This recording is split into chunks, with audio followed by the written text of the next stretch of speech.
Welcome to part 2 of this Heart of the Matter special and our debate on whether or not the countdown to catastrophe in the Middle East and further afield can be stopped. In part 1 we considered the cause and effect relationship of Israel's policy and actions and the rise of anti-Semitism and the difference between anti-Semitism on the one hand and anti-Israelism or anti-Zionism on the other. We also considered the warning of Yehoshaphat Hakabi, a director of Israeli military intelligence, that what starts out as anti-Israelism could become anti-Semitism. Now I must introduce you my panel, and there is this old English tradition that it's ladies first. Carol Gould is an American who has lived and worked in the UK for many years. She's worked in television on both network dramas and documentaries. She's also an author. Her latest book is Don't Tread on Me, Anti-Americanism Abroad. I hope she won't think I'm treading on her if I reveal that her starting position was that she would not be seen alive or dead in the same room with another of our panelists. That she is here with him might be a sign of hope. Jonathan Hoffman is the Vice Chair of the Zionist Federation of the UK and Ireland, which was established in 1899 and played a significant role in securing the Balfour Declaration. The Federation says there are 120 organisations under its umbrella, and it claims over 50,000 affiliated members.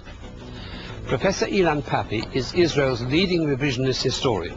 His books include The Ethnic Cleansing of Palestine. He is much in demand around the world for lectures and debates, all of which explains why he is at the very top of Zionism's official shit list, SHIT standing for Self-Hating Israeli Traitor. Dr. Hayo Meyer is a Nazi Holocaust survivor. He was born in Germany in 1924.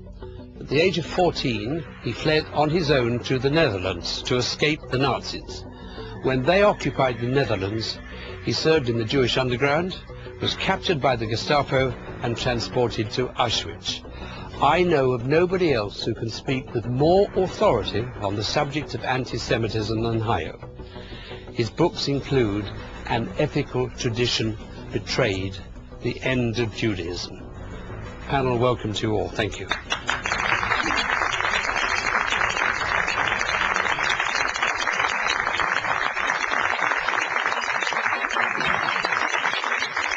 Before we consider whether or not a real peace process is actually possible, I'd like to put a proposition to the panel, and I'm going to be putting it to Jonathan Hoffman first. The thing most needed to unlock the door to peace in the Middle East is an acknowledgement by Israelis and Jews everywhere that in the name of Zionism, a terrible wrong was done to the Palestinians, a wrong that must be righted. What, panel, has been the reason why to date most Israelis and most Jews can't say that? Jonathan.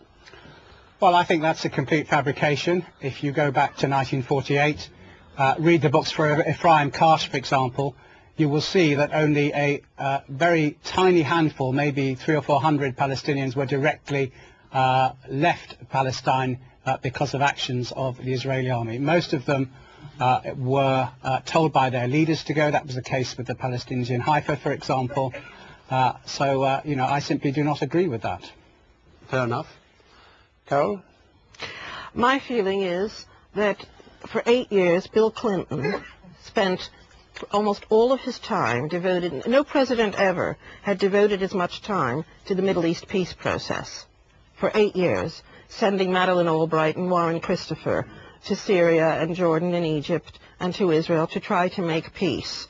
The recalcitrant participants were always the Hamas. Every time an agreement was signed between Rabin and Arafat and King Hussein, a bomb went off. I don't see any hope with any administration until the Muslim world gets rid of radicalism, until Hamas stops putting the two sides against each other, Fatah and Hamas.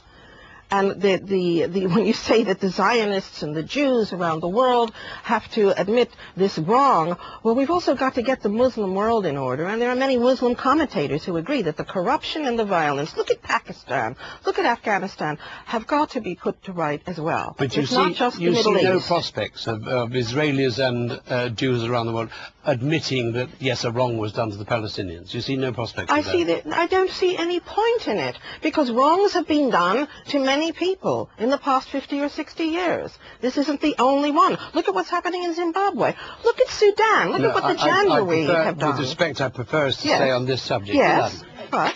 Yes. Thank you. I do agree that this is one of the major preconditions for any successful peace and reconciliation in Israel and Palestine. I don't think it's the only one. I think that acknowledging an Israeli acknowledgement of the crimes committed by Israel against the Palestinian people, not only in 1948, but after 1948, is precondition for peace, as such an admission by whites in South Africa was a precondition for ending apartheid. So I think that this is definitely. I don't think it would be enough. I think that apart from acknowledging the ethnic cleansing in 1948 and after 1948, Israel has to be accountable for that as well. And the only way of making Israel accountable, I think, is to allow the refugees to return to the places from where they were expelled in 1948 and after 1948. However, I think there is also agency for the Arab side and the Palestinian side. I think the Arab world, the Muslim world, would have to accept Israel and the Jewish community in Palestine as an integral and normal part of that reality. And I think if you put all the three, what I call the three A's together, acknowledgement, accountability, and acceptance, you have the moral framework on which to work on with the details, the nitty-gritty details of a political solution for the question. But I do think the first step is an acknowledgement. You ask me whether it could happen or not in the near future. I've devoted my life, and I'm still devoting my life, to persuade the Israelis to make that acknowledgement. It's better than it was 20, 30 years ago. I'm hopeful. I think Israelis will eventually understand what was done in their name, and maybe it will start in the Jewish communities around the world. When Jews around the world, which would be easier for them than for Israelis, would understand what was done in their name, would prod the Israelis to go on in that avenue, I think we have a chance for peace and reconciliation. Would you like to add a bit to that? Yes, certainly. I first want to point out that one of the people who, together with me, was one of the first to start the movement, A Different Jewish Voice in the Netherlands, was Dr. Theo de Graaf. He was for 7 years the main psychiatrist of the Israeli army.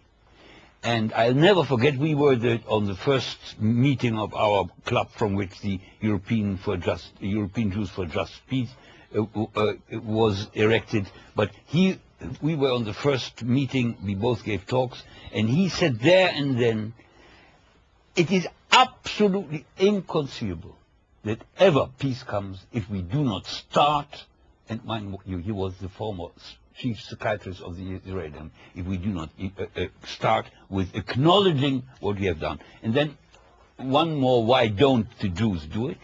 In my first book, which you announced, The End of Judaism, I gave a psychiatric theory about why the Jews in the world, nearly all, are paranoid.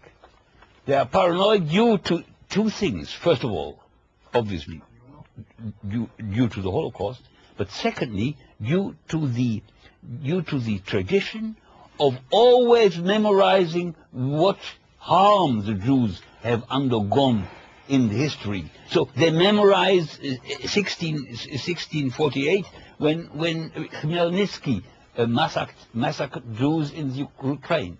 And there's a German Jewish psychiatrist in Holland. He's still living, he's in the 90s, and he is, at the time after the war, when some people came back, made the theory of sequential traumatization. And so if you have just thought about Khmelnytsky, and then a week later a far family member is massacred in a murder, then that is extra traumatizing, and that's why so many Jews in the world are paranoid, and they can never do this. Jonathan, I'm going to tempt fate, so please reciprocate with me.